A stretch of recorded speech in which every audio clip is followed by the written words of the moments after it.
Touchdown Thailand na ang pambato ng Pilipinas sa Miss Universe 2025 na si Atisa Manalo. Bago bumiyahe, may pasample si Atisa sa kanyang pasarela. Silipin yan sa chika ni Aubrey Carampel. All smiles and glamped up in a white modern Filipiniana si Miss Universe Philippines 2025 Atisa Manalo. Mainit siyang sinalubong ng fans sa send-off para sa pagsabak niya sa Miss Universe 2025 na ang coronation night sa Thailand ay sa November 21. It's heartwarming to see everyone wake up so early to be here.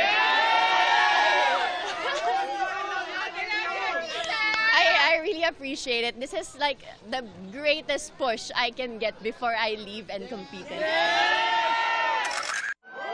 Nagsample pa siya ng pasarela. Kasamang naghatid kay Atisa ang kanyang ina at kapatid at ang Miss Universe Philippines team, kabilang si MUPH National Director at Miss Universe 2013 third runner-up Ariela Arida. You really have to believe in yourself.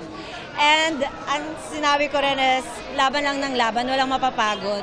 Simula pa lang magpasabog ka na hanggang dulo. Nasa 10 maleta ang daladala niya. Bawat outfit talagang pinag-isipan daw nila ng kanyang team. Mula sa daily events, national costume at evening gown. With the preparations and everything, I made sure that I'm physically fit to be here. I made sure that there are no stones left unturned. Aubrey Carampel, updated showbiz happenings.